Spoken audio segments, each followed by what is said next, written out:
Teve um estudo enorme lá da galera da Unicamp, que foi muito bem feito, e eles começaram a comparar a galera que fazia só o exame físico e a galera que fazia o exame físico mais a microscopia. E 50% dos diagnósticos olhando no exame físico estavam errados. Então vamos jogar uma moedinha para cima, vamos ver se cai cara ou coroa, que é a mesma chance, e ver se a gente acerta o diagnóstico. E aí começou o problema, porque começou errado no diagnóstico. E aí como é que você vai tratar se você está errando o diagnóstico? Se é um antibiótico, se é um antibiótico de largo espectro, se é um antifúngico, se é só uma medicação para melhorar o seu pH e não tem nada de micro-organismo esquisito. Então, o diagnóstico começa no momento que a gente examina, mas ele não termina ali. Ele precisa ter essa avaliação armada para a gente ter certeza de quem que a gente está falando. E aí, se a paciente tem um sintoma, eu faço esse estudo de microbiota, que na verdade não é um estudo da microbiota como um PCR, que é sensível demais, que diz o nome e o sobrenome de quem está lá e a quantidade específica de bactérias que eu tenho.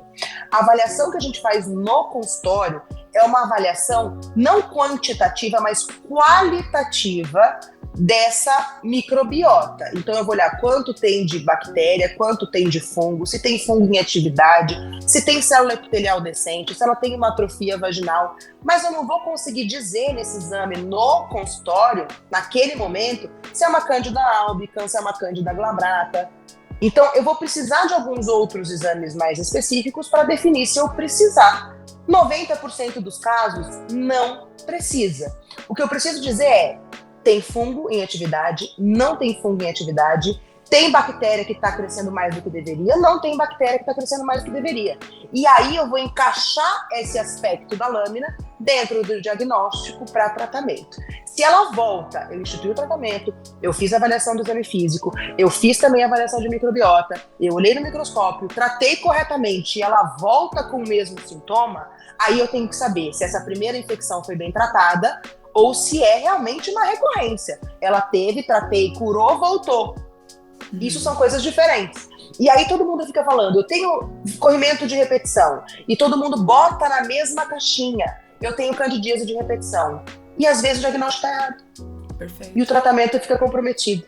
Então, educar também os nossos colegas para essa habilidade de fazer esse exame que muda o seu tratamento, que aí você vai acertar em 99% dos casos, é uma arma incrível para tratar, acertar e resolver o problema. E ô Flavinha, até acho importante a gente pontuar, né, o quanto que essas infecções recorrentes, e você sabe que a gente começa a falar disso, a gente começa a sentir que falta e que precisa entender mais sobre, acho que foi o que te fez buscar, né, e talvez estudar sobre microbiota vaginal.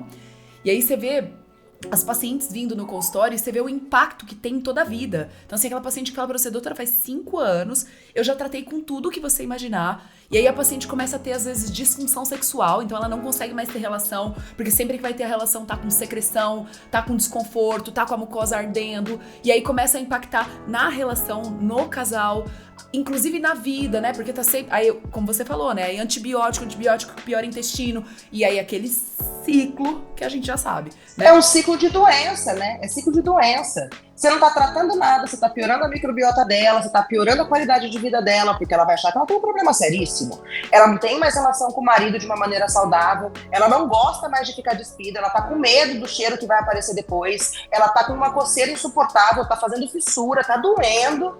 E a gente tem que olhar para isso com um olhar mais empático, eu acho. Eu acho que durante a nossa formação, eu não sei se você teve essa percepção, a gente tem um certo preconceito com o paciente que fala, tem corrimento de repetição, tem nada, é frescura, não sei o quê. Total. Mas isso impacta muito negativamente na qualidade de vida da mulher como um todo.